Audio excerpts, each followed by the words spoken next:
Hello students, मैं विशाल गुप्ता आपका teacher. आज मैं आपको क्लास 12 सब्जेक्ट अकाउंटेंसी के chapter retirement of A partner from the book of T.S.. Grewal का क्वेश्चन नंबर 30 कराने जा रहा हूं। स्टूडेंट्स, ये है मेरे पास बुक क्लास 12 की टी.एस. ग्रेवाल की पार्टनरशिप फॉर फर्म का अकाउंटिंग वॉल्यूम नंबर 1, जिसका एडिशन 2021 है।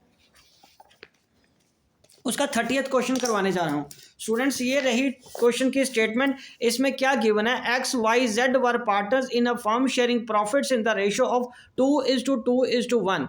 तो their balance sheet as at 31 March 2021 was creditors 49,000, reserves 18,500, capital of X Y Z ये गिवन है 82,000, 60,000 एंड 75,500।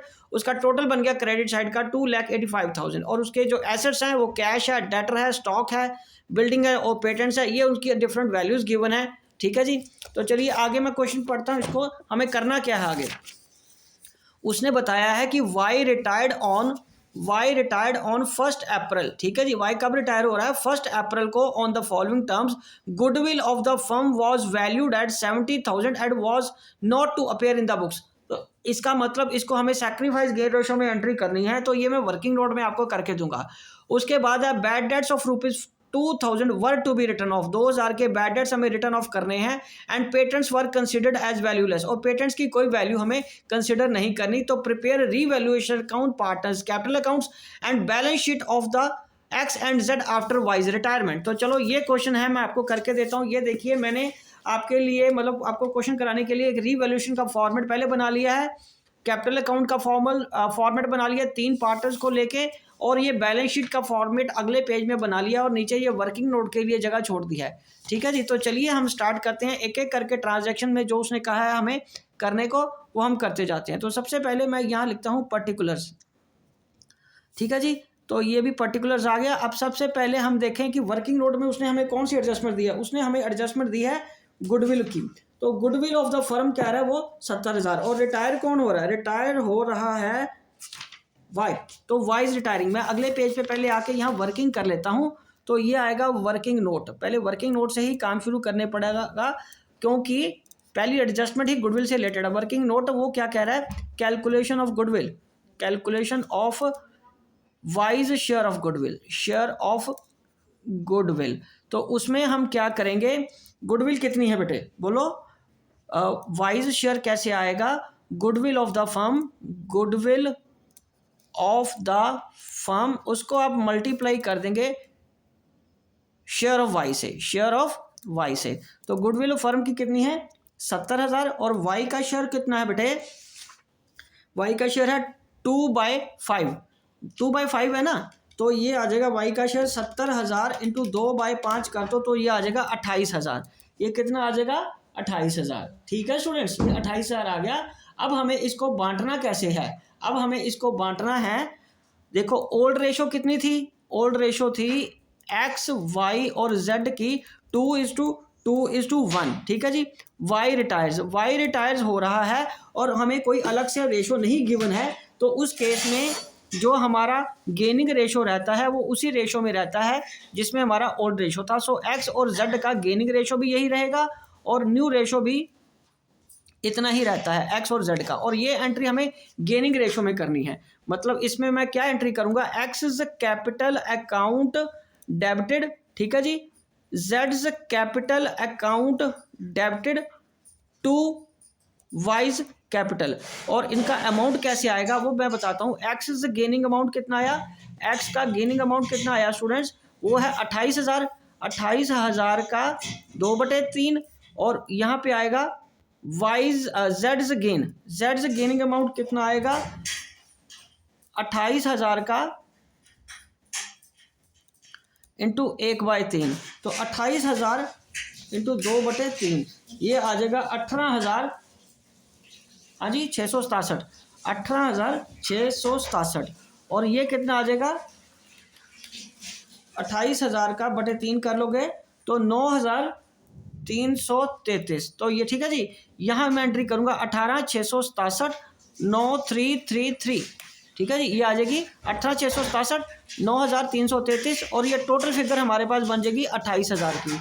ये टोटल फिगर हमारे पास कितनी बन गई 28,000 की। ये मुझे इसलिए करके दिखाना पड़ा क्योंकि उसने हमसे जर्नल एंट्री नहीं मांगी थी और इसको किए बिना हम प्रॉपर पोस्टिंग नहीं कर पाते कई बार।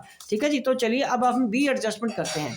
तो बी एडजस्टमेंट वो क्या कह रहा है कि bad debts of ₹2,000 to be written off, तो इसका मतलब डेटर्स कम हो रहे हैं, तो यहाँ पे हम बैड डेट्स करके लिख देते हैं। बैड डेट्स को हमने रिवैल्यूएशन में डाल दिया, 2,000 हमारा लॉस हो गया। उसके बाद वो कह रहा है patents are to be considered valueless, तो पेटेंट्स को भी हमें डेबिट करना है रिवैल्यूएशन में। पेटेंट्स की वैल्यू कितनी है बेटे 9,000, तो स्टूडेंट्स टोटल लॉस हमारा कितना आ गया 11,000 का। तो यदि आप बुक में देखो तो आंसर यही है, ठीक है, 11,000 by loss transferred to XYZ। वो किस में 2/5, 2/5 और 1/5, ठीक है जी, नथिंग एल्स। तो ये 11,000 ये आ गया। ओके जी, 11,000 ये आ गया। अब इसको हमें क्या करना है, इसको में बांट देना है, बटे 5 कर लो। तो इसका लॉस आ गया 2,200, इसका लॉस आ गया 4,400 ईच।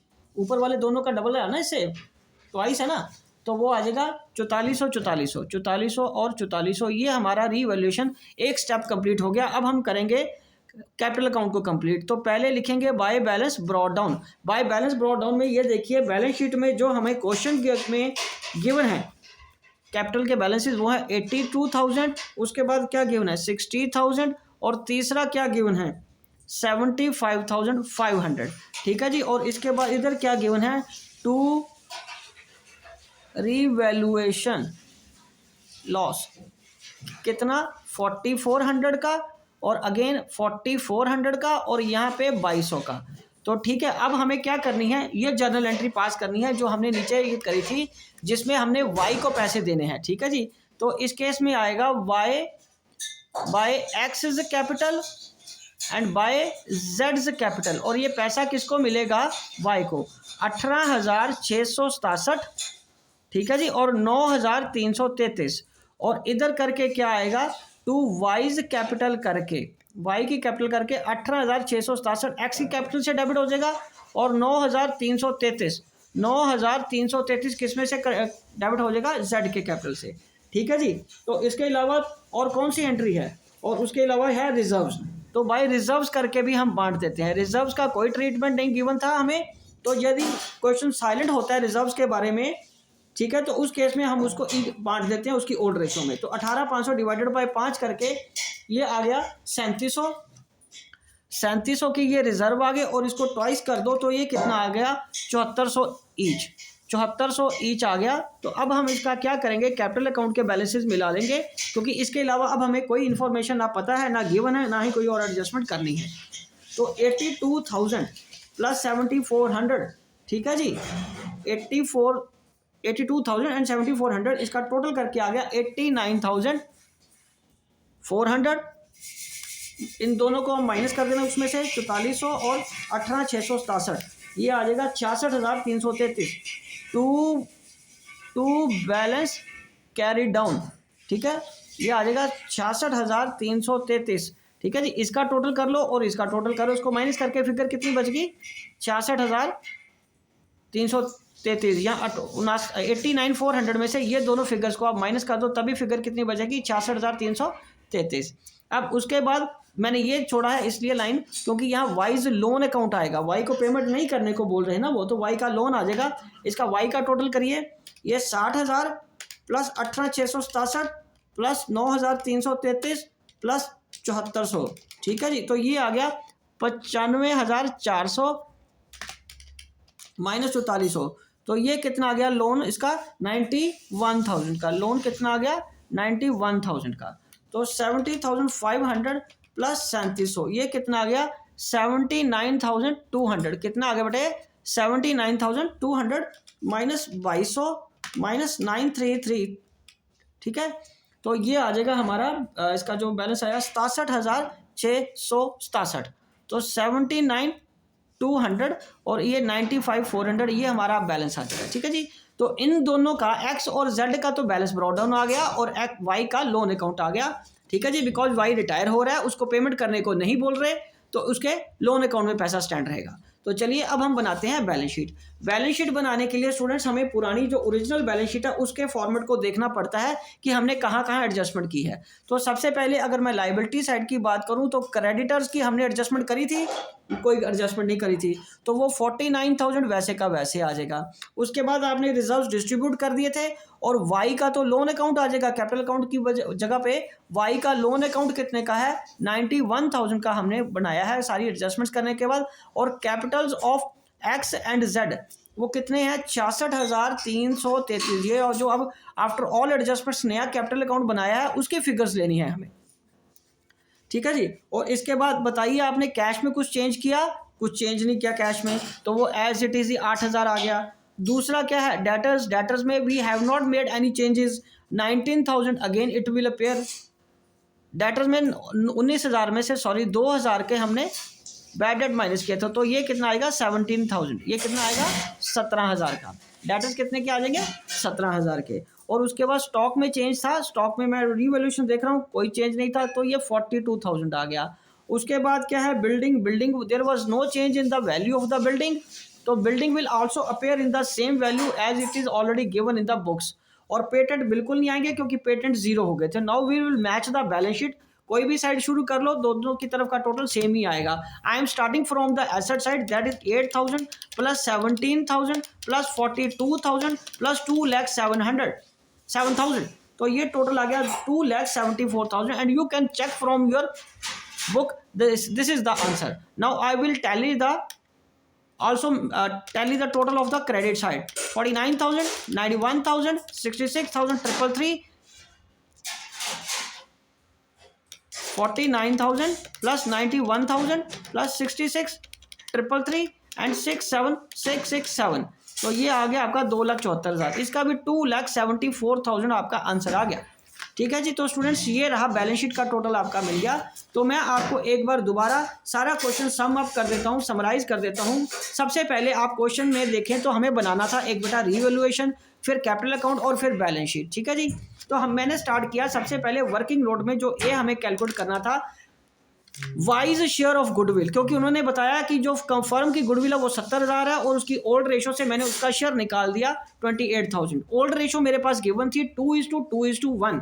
कोई और इन्फॉर्मेशन ना होने की वजह से हमने वाई को जब रिटायर कर दिया तो गेनिंग रेशो और न्यू रेशो 2:1 ही रही, ठीक है बेटे 2:1 एंड 2:1 ही रही। गेनिंग रेशो में हमने वो अमाउंट फिर बांट दिया 28,000, तो वो आ गया थोड़ा राउंड फिगर में नहीं आया पूरा कैलकुलेट होकर, वो आया 18,667 और 9,333।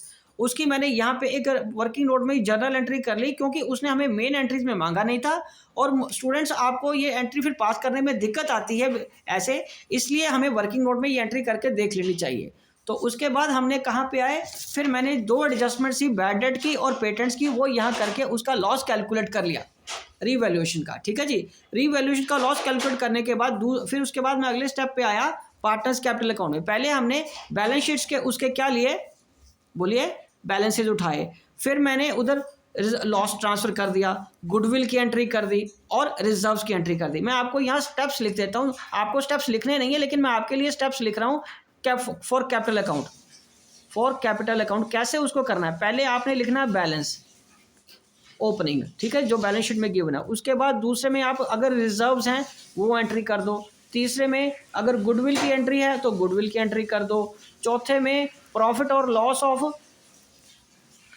On revaluation. फिर उसके बाद इस स्टेप्स को फॉलो करना है। मैक्सिमम क्वेश्चन में आपको यही एंट्रीज ही होती हैं। उसके बाद बैलेंस निकाल लो और रिटायरिंग पार्टनर का लोन निकाल लो, कैलकुलेट कर लो, ठीक है जी। उसके बाद ये बैलेंस शीट का जब कैपिटल अकाउंट का बैलेंस वाई का जब कैलकुलेट किया तो वो उसका लोन आ गया क्योंकि उसने पेमेंट करने को नहीं बोला, और एक्स और जेड का सिमिलरली वाई बैलेंस आ गया। और हमने फिर आगे बैलेंस शीट में हमने शुरू फिर वही से करना है जो हमारा बेस है ओरिजिनल बैलेंस शीट का। तो creditors 49,000, x loan 91,000, capital of x and Z लिख लिए जो हमने एडजस्टमेंट्स के बाद कैलकुलेट किए हैं। कैश हमारा एज इट इज रहा। हाँ, डेटर्स 19,000 में 2,000 बैड डेट हो गए तो बैलेंस 17,000 रह गया। स्टॉक की फिगर सेम है 42,000 और बिल्डिंग 2,07,000 की। पेटेंट मैंने इसलिए नहीं लिखे क्योंकि पेटेंट उसने हमें खुद बता दिया था कि वैल्यू लेस हो गए हैं, खत्म हो गए हैं, तो ठीक है स्टूडेंट्स, बैलेंस आ गया 2,74,000। आप अपनी बुक के साथ आंसर मिला लीजिए, क्वेश्चन का यही आंसर है। और इसी के साथ मैं ये क्वेश्चन और वीडियो कंक्लूड करता हूँ। आई होप कि आपको अच्छी तरह समझ आ गया हो गया क्वेश्चन। ठीक है जी, आप अगले क्वेश्चंस के लिए मेरे चैनल को सब्सक्राइब कर लीजिए और मेरी वीडियोस को देखना ना भूलें। ओके जी, डन।